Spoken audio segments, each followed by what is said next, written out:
Alors, salut chers amis. Une fois encore, soyez les bienvenus. Si vous êtes nouveau, si vous tombez sur la vidéo, que ce soit Facebook, YouTube, abonnez-vous, suivez-moi, partagez la vidéo et likez surtout. Il faut commenter. J'aime vos commentaires. Il faut toujours commenter, mes amis. Ne laissez pas la vidéo passer. Si vous ne suivez pas, vous me suivez ou pas, il faut commenter. Alors, Nicolas Maduro, hier, fait face à la justice américaine et beaucoup de questions l'ont posé. Et lui et sa femme ont dit qu'ils ne sont pas coupables de ce que, et il ne reconnaît pas la justice américaine. Il est président et il est toujours président du Venezuela. Quand on l'accuse de trafiquant ou de narcotrafiquant, je ne sais quoi, lui n'est responsable de rien et ni les États-Unis ne peuvent le juger. Et c'est ce que il a été. Mais la juge les a montré les choses. La juge les a présenté les charges de retenue contre lui. Voilà ce que. Donc, rappelez-vous, avant son arrestation, il y avait déjà une somme de 50 millions de dollars américains qui était planée sur sa tête. Et aujourd'hui, celui qui a complété cette arrestation sera en train d'être réjoui.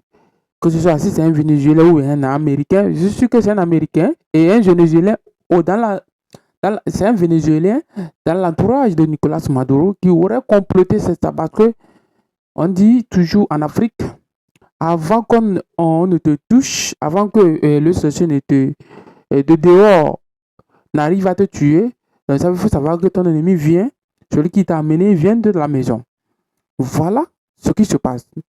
Donc, et j'avais fait une vidéo et je disais, avec ça, avec cette situation qui se passe, et le bombardement au Nigeria, et partout ce que les Américains font, ce que Donald Trump veut, et si nos pays africains ne font pas attention, nous pourrons aussi. Et beaucoup de pays, surtout le Nigeria, qui était visé, et les pays de l'AES qui étaient visés par les Américains. Parce que rappelez-vous que ce qui fait mal aujourd'hui aux Américains, c'est d'avoir perdu la surveillance du Sahel. Si aujourd'hui, ils disent qu'ils vont intervenir au nord du Nigeria, c'est pas ça.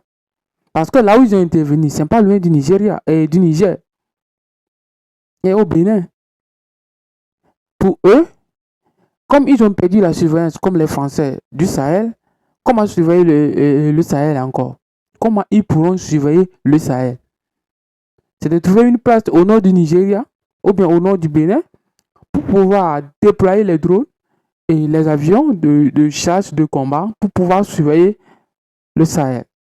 Et pour eux, l'objectif pour les Américains, c'est quoi? L'uranium du Niger. Parce que pour eux, c'est la chose la plus sensible. Comment laisser l'uranium du Niger? Parce que vous savez que si le Niger arrive à vendre son uranium à l'Iran et beaucoup de pays dans le monde, alors c'est un risque pour les États-Unis de voir l'Iran obtenir la bombe atomique.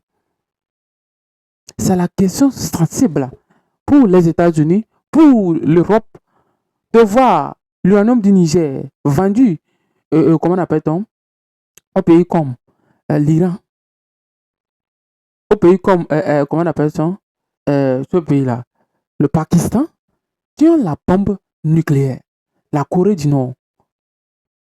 C'est ça leur problème, c'est d'avoir la même mise sur ces ressources naturelles là pour empêcher que ces ressources naturelles sortent. Donc, les États-Unis et les autres pays ne font rien pour rien. Ils savent et ils connaissent la stratégie. Et encore, une chose très importante, le Sahel possède la plus grande ressource naturelle, que ce soit au niveau de l'eau, des minéraux, au monde, dans la fabrication des choses. Donc, pour les États-Unis, aujourd'hui, les États-Unis et leur stratégie, les dernières stratégies, c'est de combattre la Chine à travers le monde pour empêcher la Chine d'avoir la même sur les ressources naturelles des autres continents. Sinon, pourquoi laisser la Chine avoir la même mise sur certaines ressources naturelles dans le monde et laisser les États-Unis en dehors du processus de technologie? Parce que actuellement, les Chinois sont les plus grands fabricants des microprocesseurs. C'est-à-dire, pas les microprocesseurs, mais les terres rares qui sont destinés à la fabrication des microprocesseurs. Ouais, Donald Trump a signé un accord avec les le Rwanda est chose. La RDC, juste c'est pas pour quelque chose. C'est pour avoir la même mesure, les ressources de la RDC. Mais ce que tu ne vas pas comprendre,